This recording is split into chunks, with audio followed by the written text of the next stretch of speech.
You know the 3 C's that are needed to start or scale any business, especially if you want it sustainable. I'll share those with you here in a minute. I just want to tell you, in times like these, to really have the nerve to go all in, to launch that business that's been on your mind, or the one that's just been hovering, and you know it's time to take it to the next level, you need another level of you. You need another level of clarity. You need another level of ambition. You need another level of innovation. And these 3 C's in my 40 years of being an entrepreneur have saved my life. Listen, we are in uncertain times. We got AI coming. Is it going to replace what you do, or is it going to enhance what you do? Are you out in front of it, or are you way behind it? All these things can create confusion in your head, and if your competition isn't confused, then they're pulling ahead. And it sucks to be left behind. It sucks to miss out because playing catch up is almost impossible. So I want to share with you these 3 C's that when I look back in the most difficult times of my life, they got me through.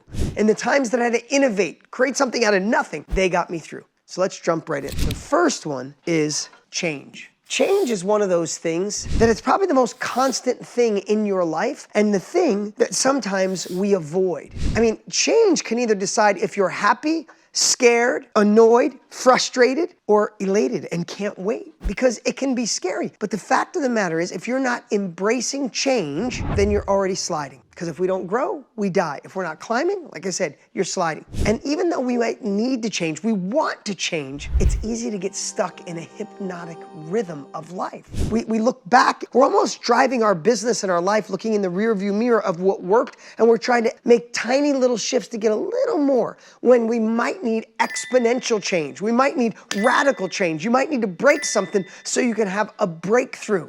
If we want something different, we have to do something different. If you remember the book, Who Moved My Cheese? The whole concept is there was 2 little mice and 2 little men in a maze. And they found this area where there was so much cheese. There was so much cheese that was brought to them every single day. Like maybe a certain strategy in your business or in your life or the career you're trying to get away from. But the cheese was just brought every day, and there was an abundance of cheese. They became the mayor. They named the town. It was Cheese Town. And every day, they just got cheese handed to them to where they got entitled, to where they expected it. And they built their life around it until one day the cheese stopped. Now the little mice were like, hey, I'm not sure it's coming back. The 2 little men were like, it's definitely gonna come back. I need it to come back. We deserve this cheese. We've been getting it for years. It's our cheese. We're gonna stand here till it's back. And the mice were like, I don't think so. We're gonna go out in the maze. We're gonna change our circumstances. We're gonna take a chance. We're gonna take uncomfortable action. We're gonna jump out of the plane and grow wings on the way down. They went out there. Did they find cheese right away? Heck no. They found a little bit. They ended up coming back, and the 2 little men were starving. Still no cheese. So they left again. Now, though they had to go through the maze, though they got lost, though they got hungry, they finally found a new sustainable supply of cheese and flourished. The whole moral of the story is to go to your next level of life, we have to change. We have to adopt new policies. We have to decide, is AI for us or not? Is my leadership the way it should be? Am I the man? Am I the woman that can carry us through? What do I need to read? What do I need to be more in control of to move forward? Who do I have to stop listening to? Who do I have to listen to more? So what if we shifted the meaning of the word change? What if a tiny little adjustment could actually shift everything? What if it was just a 1/4 of an inch? Could a 1/4 of an inch change? I think most people think when they have to change or do something new, they got to make a 180. You got to change everything about your life. What if it was just a 1/4 of an inch? You see, like Kaizen, change could have a different meaning when we fall in love with it and realize we don't have to do it all overnight. We have to make tiny little 1/4 inch shifts that can change everything. And once you realize this, you'll realize that you can get out of the rut. Doesn't mean the rut of life, just the hypnotic rhythm, by making small little shifts until you start embracing change. So you look forward to change. And once you do that, that's the culture you breed. That's the way your team will follow you. If you have a team, great. If you don't have one yet, then that's the team you built. So the first C is change. The second C is courage. Courage. That's a fun word, isn't it? You see, confidence, I'm going to just give you a little sneak peek. The next C is confidence. We're not going to talk about that one yet. Hear me on this one. People always say, you need the confidence to move forward. No, confidence comes after you are courageous and you build the muscle to move forward. Courage is the precursor of confidence. Courage is being bold. Courage isn't moving forward because you lack fear. Courage is moving forward even though you're scared. We find courage in a lot of different ways. One is by borrowing it from the past. Listen, courage can be robbed with all the craziness that's going on in the world. Courage could be robbed when you're obsessed with maybe AI or shifts or the economy or who's president or who's in the Senate or all of a sudden courage can slowly start to dwindle because courage is an inside job. When your inside starts to get insecure, when imposter syndrome or can I really scale to that level, can I do my own thing starts to come in, you start to shrink and you don't take the bold actions you need to take. We have to flip it around. We have to get disturbed with our own inaction. We could go back in time and remember times in our life when we were scared, but we did it anyway. And on the other side of that was our next level. So let me ask you something. What's the story or the belief that stops you from taking action? Is it you failed in the past? Is it the economy? Is it family? You feel like you're alone? Let me ask you something. If you were writing down, what's the thing that stopped you from starting that business or scaling to the next level? What is that story? It takes money to make money. My husband doesn't support me. It's the economy we're in. Technology's moving too fast. I failed before. I'm scared. It's okay. Only you are going to see this. And I'd love for you to really think about that. And when you think about that holding you back, do me a favor. Give it a 1 to 10 out of how strong that is. Is it an 8 that your husband doesn't support you? Or you feel too old? Or you're not good with technology? Or you don't have the money to launch? So I want you to park that for a second. I want you to park that feeling. I want you to park that thought. That thing that has robbed your courage to move forward. And now I want you to think about something else. What if you got the chance to meet your maker at the end of your life? You lived a long life. Now you're sitting down and talking to your maker and he pulls out his iPhone and he plays you a video of the man or the woman you could have been. And you realize you missed it. You missed your shot. You held back. You never unleashed. You never hit your full potential. You played small. And you watched this video of you being courageous and you had more love and you had more freedom and you had more control. It was more the real you. And you're like, oh my God, that could have been me. If I just didn't let that story stop me, if I took the uncomfortable action, if I was more courageous to move forward, I could have been that. But you missed it. You didn't take the action. Let me ask you something.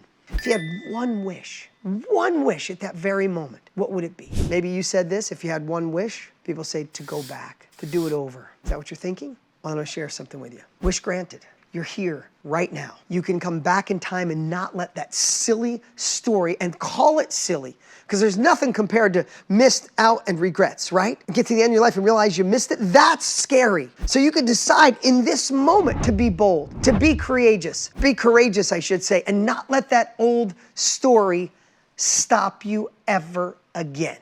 Now, if we have the courage to move forward, follow me over.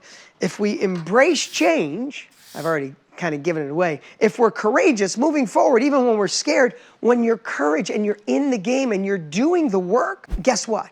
The third C comes into place. Confidence. Confidence comes after courage. And confidence can be handled in a very pragmatic way. Now, I know this might sound a little simple, like, hey, I'm watching this video and you're gonna give me this secret formula to find confidence, but it's really simple. And it's simply this. What are the things that you do that rob your confidence? Have you ever watched the news and had more confidence when you were done? Ever watched the news and be like, oh, this was amazing. Honey, if you missed the news, you should watch it at 7. It's gonna fill you up, make you wanna take action. No, you watch the news, it robs your confidence. It makes you go, oh, the world's going to hell in a handbasket.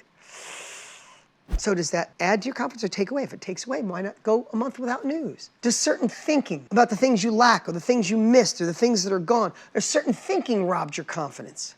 Maybe change your thoughts. Do certain people rob your confidence? Is there that friend or someone you spend time with, and when you do, they question everything about you? You dim your glow around them because you have these aspirations and they're telling you you're crazy, so you play small. Does that rob your confidence? I got one for you. How about working on your weaknesses? Biggest lie we've ever been told. Work on our weaknesses. The hell with that. We don't work on our weaknesses. We empower our strengths. Let's get great at what you're already good at and let someone else do the things you're weak at. What actions do you take that rob your confidence? If we discover the things that rob our confidence and we stop doing them, I told you, very pragmatic, very simple, then on the opposite side, what are the things that you can do that build your confidence, that make you say, I can do this. Get out of my way. It's my turn, my time. I'm gonna live into who I'm meant to be. I'm starting this business. I'm scaling this business. I'm hiring. I'm putting the money down. I'm making it real.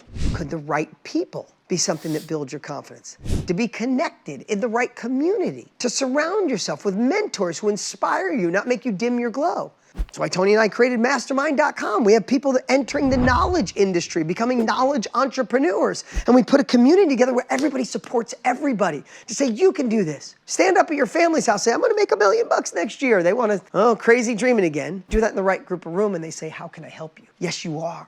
Are you reading the right books? Are you listening to the right podcasts? Are you absorbing courses? Are you getting a coach? Are you a part of a community? Are you doing things that put the right people around you? We all know that you are the sum total of the people you hang around. And that'll lead to, are you having the right thinking? You gotta watch your language, because words matter. Oh, I can't believe I lost this. No, this is what I have. Oh, I got so many obstacles. No. Where's the opportunity in this? Practicing gratitude. Hey, 170,000 people die every day. We didn't today. Like we were talking about, right? We're here. So if we're here, can we find a way to be thankful? That we get to start fresh? That we have the desire that you're watching a video like this to start a business, to scale a business, to do your own thing? Can we focus on our strengths, the opposite of focusing on your weaknesses? Stop doing the things that rob your confidence and start doing the things that empower it. The 3 C's to start and scale a business and have sustainability: embrace change, take it on as a challenge and fall in love with it. Build that culture. Be courageous. Jump out of the plane, grow wings on the way down. Be bold, take action. And once you learn and you're in it, then confidence starts to show, and don't let anything that takes away your confidence come into your life, and do the things that fuel it.